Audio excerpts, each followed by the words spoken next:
Of all the videos that we are making on the Husqvarna Viking Designer Epic 3, this one I find is one of the most popular and also the most important. Hi, I'm Sarah from sewingmastery.com, and we do free video tutorials on many different machines, and we have online courses to help you master every part of your machine. But no matter what you are working on, sewing on, embroidering on, if you don't have a clean machine, you might run into problems. So we're going to clarify what you need to do on a regular basis and also what you need to have done at your local Husqvarna Viking service center on an annual basis. You do hear me always talking about how important it is to have your machine serviced. Now, that means that they're going in, taking all the covers off, doing all the adjustments, tightening up all the tensions that wiggle loose over 12 months of sewing. And I will tell you, this machine will just start to purr. And it might even start to hiccup a little bit when it knows it's probably time for a spa day. Now, some of you who do a ton of sewing might find that your service center recommends maybe bringing it in every 9 months. Now, you'll know who you are. They'll point you out, and that's okay. And we have some customers at our store that actually have their machines serviced every 6 months, just because of the amount of stitches, time that they're using this machine.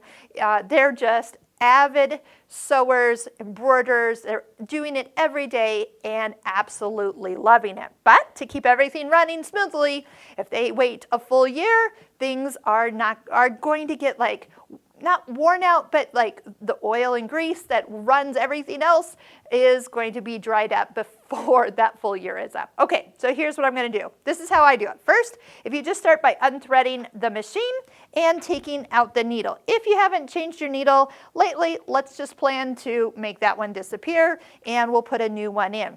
Take off the foot, and yes, your manual's going to tell you to turn off the machine. So I like to leave the light on. If you want, just unplug the foot control, and then that way that will not run, and it's a little safety feature for you. Take out your bobbin. Now, I do love on the Husqvarna Viking that there are no screws for me to unscrew here, but all we need is this particular tool that came with your machine, and its little end that will lift. You can do it on either corner of the throat plate. You can come in from the side and just give it a little twist, and this whole plate will just lift up. So I'm going to take each piece out, and then I'll also show you how they all go back together the easiest. So this comes out first. There's 3 pieces to take off. 1, this little U-shaped cover.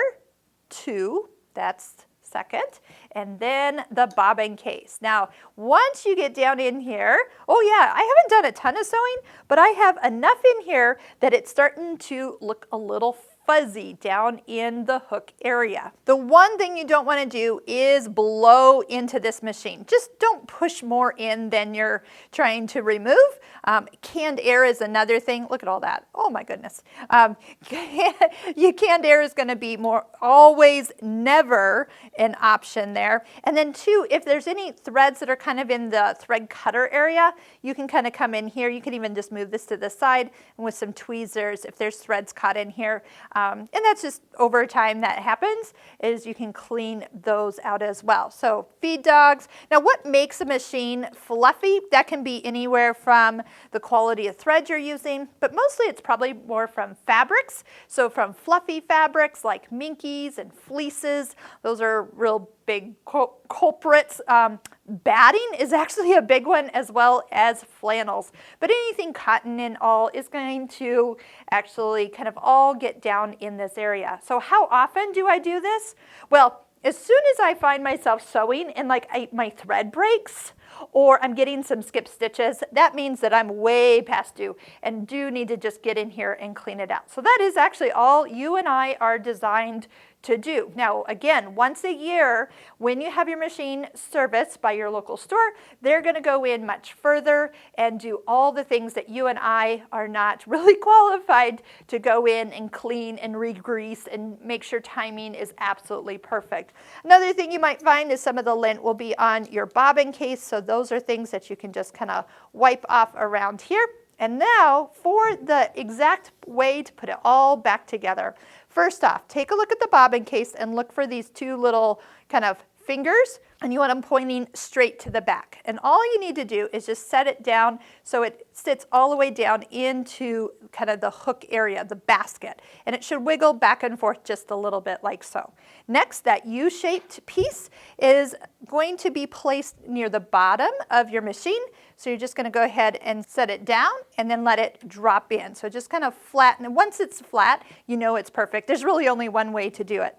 And the last piece is the throat plate. There's two little nubs on the back. So what I'm going to do is I'm going to line them up on the back part of the machine, and once they are kind of tipped in there, I can just push down and then push down really hard with my fingers, and you'll hear everything click in place. Now here's a trick. If you actually put your foot on next and then put your new needle in, it is easier to line it up than if you're trying to do it without a foot on. Because watch, I'm going to just tip the needle down, bring that straight up. I'm holding it with the little tool, and then I'm going to use my magnetic screwdriver on the other end and gently tighten that in place. Remember, don't over tighten, just a nice snug, but not too much. And then finish up with replacing your bobbin. So again, how often? Definitely every 3 to 5 bobbins. Now that's actually a lot of sewing.